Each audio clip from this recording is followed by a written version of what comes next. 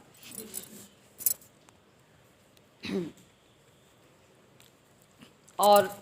پھر سورج، چاند، ستارے، پودے، درخت، اللہ کی عبادت، آسمان،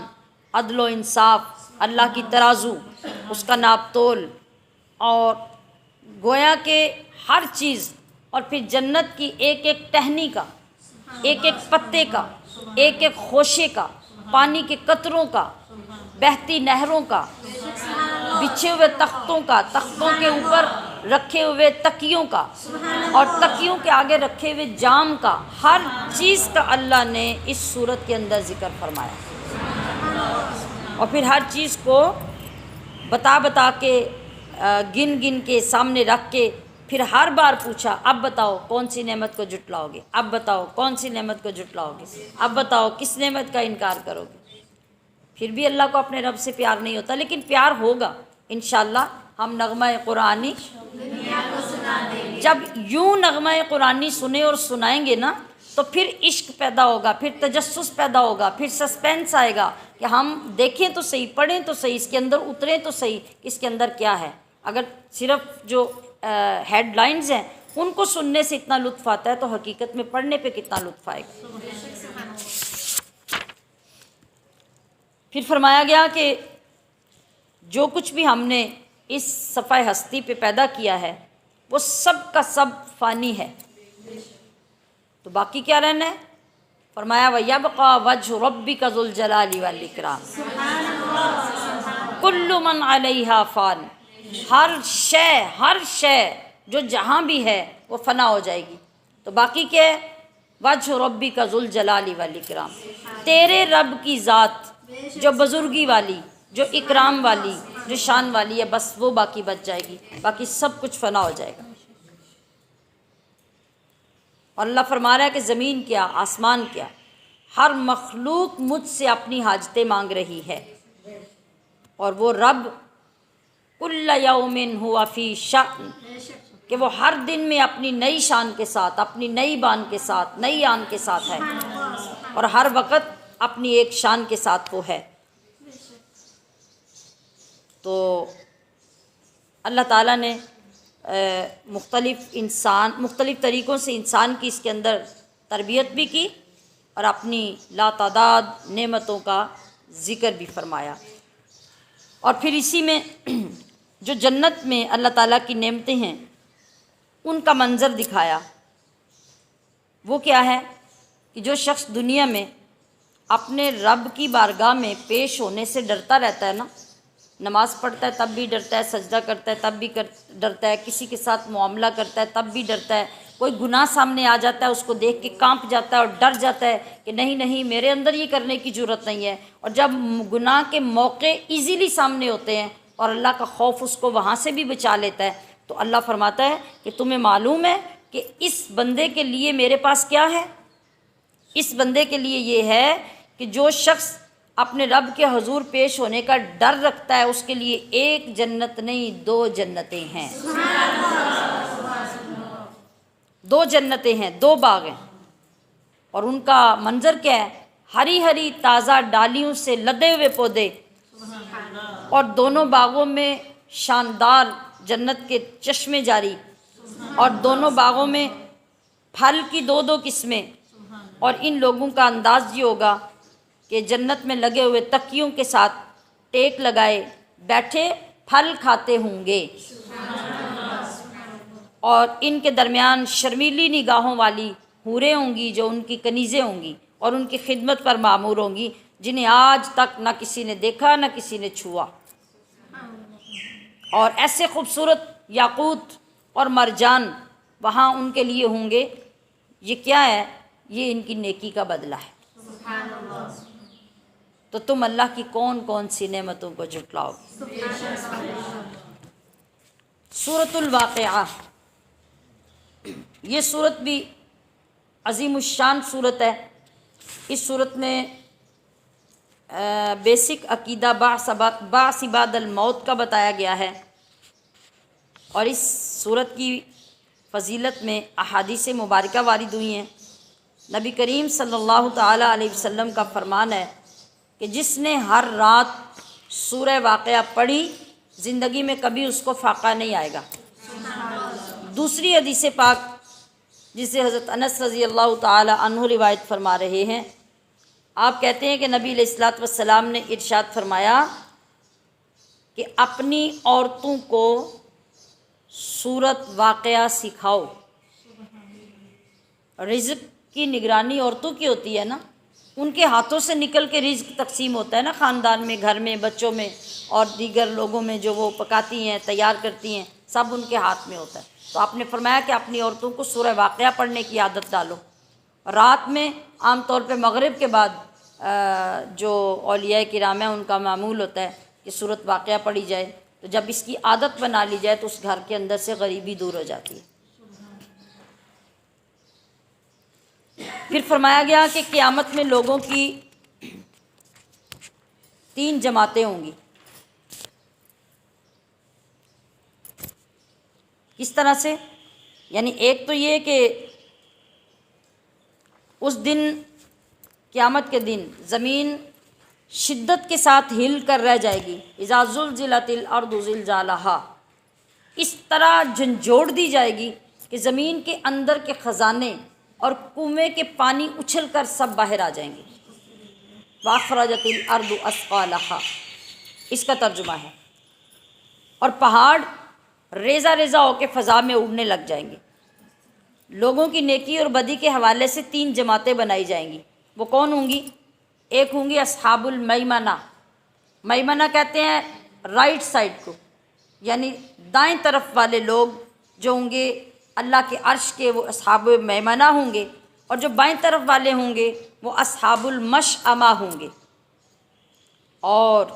خاص الخاص سابقین مقربین، جن کے اندر پہلی امتوں کے نیک وکار لوگ اور امت محمدیہ کے مقربین کو سب کو اکٹھا کر دیا جائے گا، پھر ان کے لیے جنت کے انعامات کا وعدہ پورا کیا جائے گا۔ یہ 3 جماعتیں ہوں گی جو قیامت کے دن ہوں گی، دائیں طرف والے، بائیں طرف والے اور پیچھے والے جو مقرب لوگ ہوں گے۔ تو اللہ کے یہ جو خاص بندے ہوں گے، ان کو جو وہاں پلنگ، جو بیڈ ملیں گے، وہ سونے کی تاروں سے بنے ہوئے ہوں گے، سونے کی تاروں سے جڑے ہوئے ہوں گے مکمل، اور ان بیڈ کے اوپر تکیے لگا کے یہ آمنے سامنے بیٹھ کے پورا وقت ایک دوسرے کے ساتھ محو گفتگو ہوں گے، گپ شپ ہوگی، جو باتیں ان کو اچھی لگیں گی، جو دل کو لبھائیں گی، جو اللہ کی نعمتوں کا ذکر ہوگا، وہ وہاں بیٹھ کے کریں گے۔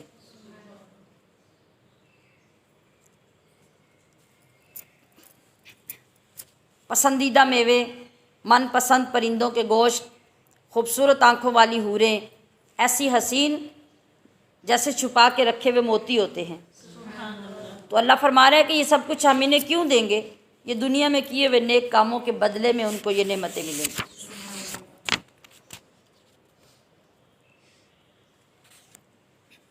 اور اس کے بعد جہنم کی یعنی دوزخ کی جو سختیاں اور عذاب کی جو شدتیں ہوں گی، یہ کن کے لیے ہوں گی؟ بائیں طرف والوں کے لیے، اصحاب المشأمہ۔ یہ بائیں طرف والے لوگ ہوں گے،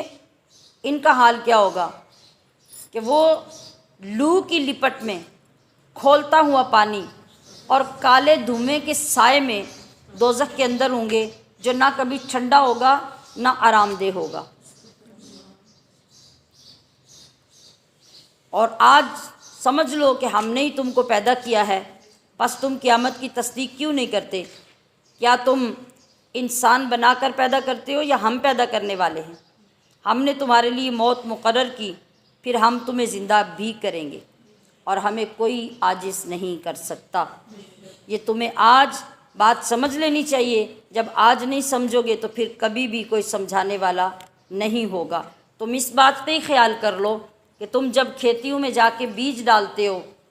دانے ڈالتے ہو، ان دانوں کو پودے کون بناتا ہے؟ تم بناتے ہو، تمہارے معبود بناتے ہیں، یا میں بناتا ہوں؟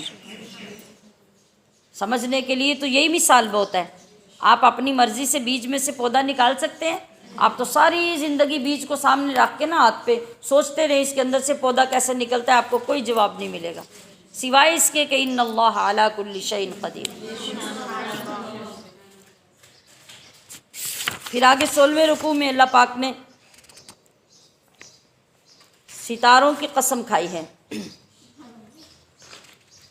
قرآن کی عظمت بیان کی ہے، ستاروں کی قسم کھائی ہے کہ اگر تم سمجھو تو یہ بڑی قسم ہے۔ اللہ کا قسم کھانا،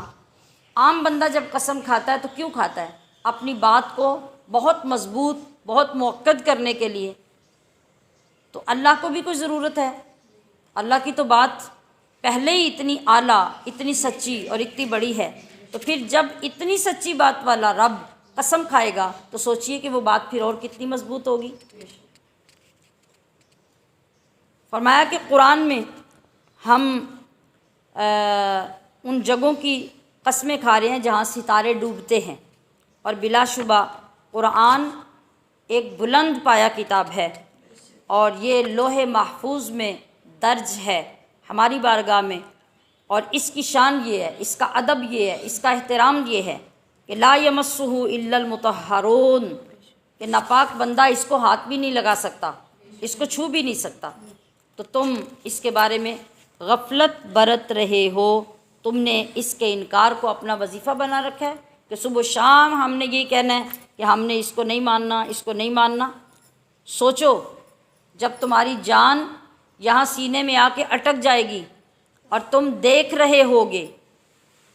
کہ کوئی مر رہا ہے اور تم کچھ نہیں کر سکو گے، اگر تم میں طاقت ہو تو سینے میں آئی ہوئی جان کو واپس لوٹا کے دکھاؤ، اپنے معبودوں سے کہو وہ تمہاری مدد کریں۔ اگر کوئی مرنے والا نیک ہوتا ہے، ہمارا مقرب ہوتا ہے، تو اس کے لیے راحت ہوتی ہے، سکون ہوتا ہے، شاندار رزق ہوتا ہے، نعمتوں سے بھری ہوئی جنت ہوتی ہے، اس کا نام اعمال اس کو دائیں ہاتھ میں پکڑایا جاتا ہے،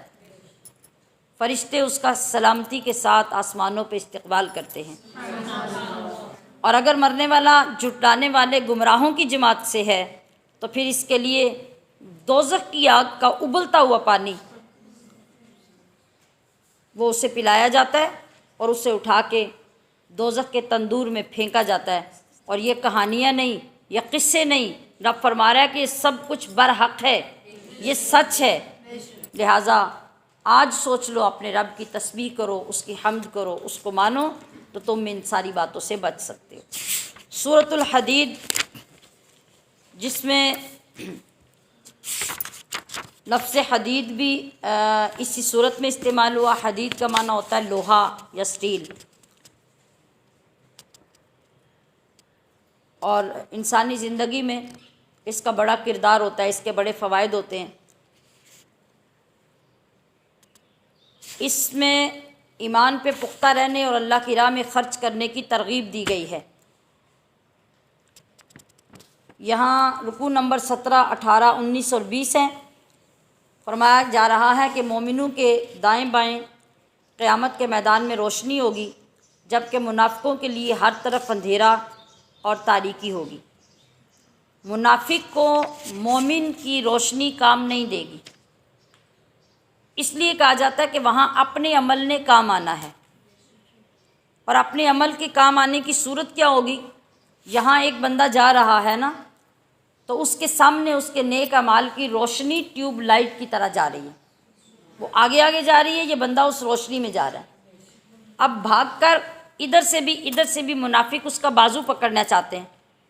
کہ ہم اس کے ساتھ لگ کے چلے جائیں۔ اب اس کا بازو بھی پکڑیں گے، اس کے ساتھ بھی چلیں گے، مگر وہ روشنی ساتھ چلنے والے کو فائدہ نہیں دے گی۔ اللہ کا نظام یہ ہوگا، اس وقت پتہ چلے گا کہ ہمارے اعمال کہاں ہیں۔ تو جس نے دنیا میں داؤ میں اپنی ساری زندگی گزار دی ہوگی تو وہاں داؤ نہیں چلے گا۔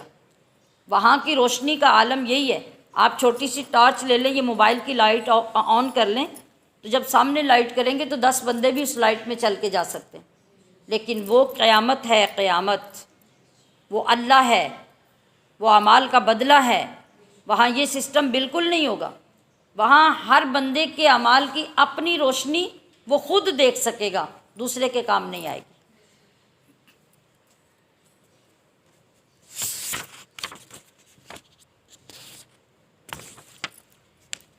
اور انسانی زندگی میں لوہے کے فائدے بتائے گئے ہیں، کہ بتایا گیا ہے کہ یاد رکھو کہ یہ دنیا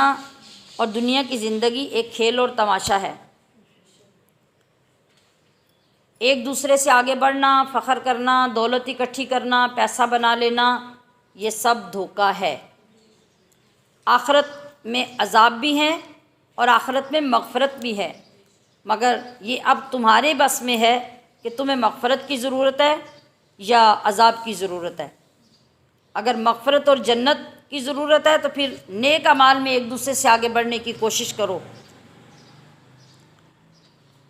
وہاں ایسا نہیں ہوگا کہ جو تم نے نہ کیا ہو وہ تمہیں وہاں مل جائے۔ اور ہم نے تمہارے لیے لوہا اتارا جس میں بڑا زور ہے اور لوگوں کے لیے اس میں بہت سارے فائدے ہیں۔ یہ کیوں اتارا گیا؟ کہ اللہ کو معلوم ہو جائے کہ کون اس کو دیکھے بغیر اس کی اور اس کے رسولوں کی مدد کرتا ہے، ایمان والوں کی پہچان کے لیے۔ پھر فرمایا گیا کہ اسلام میں ترک دنیا یعنی رہبانیت کا کوئی تصور نہیں، یعنی ایسی عبادت جو جنگلوں میں جا کے کرو، دنیا والوں سے، رشتہ داروں سے معاملات قطع تعلق کر دو، کوئی لین دین نہ کرو، کوئی باقی لوگوں کے حقوق پورے نہ کرو، جس طرح یہودیوں اور عیسائیوں میں ہوتا ہے، تو ایسا تصور اسلام میں نہیں ہے۔ یہاں حضرت نوح اور ابراہیم علیہ السلام کا ذکر بھی کیا گیا کہ انہیں نبوت بھی دی، ان کو اولاد بھی دی، اور اس اولاد میں ان کی نیابت کو جاری کیا، اس اولاد کو ان کا خلیفہ بنایا۔ پھر ان کی اولادوں میں آگے کئی رسول آئے، کئی پیغمبر تشریف لائے، اور پھر چلتے چلتے حضرت عیسیٰ علیہ السلام کی ولادت ہوئی، جو وہ عیسیٰ جو ایمان والوں کے لیے بڑے نرم دل تھے اور بڑی مہربانی کے حامل تھے۔ ان لوگوں نے جو ترک دنیا اختیار کر لی تو ہم نے یہ ان پر فرض نہیں کی، ہم نے کسی شخص سے یہ نہیں کہا کہ دین وہ ہے جس کے اندر تم دنیا کو ترک کر دو۔ دنیا اس کو نہیں کہتے جو یہ چیزیں ہمیں نظر آتی ہیں، یہ زندگی ہے، یہ معاملات ہیں، دنیا اس کو نہیں کہتے۔ دنیا اس چیز کو کہتے ہیں جو آپ کو اللہ سے غافل کر دے۔ وہ کوئی بھی چیز جو اللہ سے آپ کو غافل کرتی ہے وہ دنیا ہے، تو اس کی پہچان ہونا ہمارے لیے ضروری ہے۔ اللہ تبارک و تعالیٰ نے آخر پہ ارشاد فرمایا کہ اے اہل کتاب، اے ایمان والو، اللہ سے ڈرو، اللہ کے رسول پر ایمان لاؤ، اپنی رحمت سے تمہیں دگنا اجر اور روشنی عطا فرمائے گا۔ سارا فضل اللہ کے ہاتھ میں ہے، وہ جسے چاہے عطا کر دے، وہ بڑا فضل والا ہے۔ وما علیہ الا البلاغ المبین۔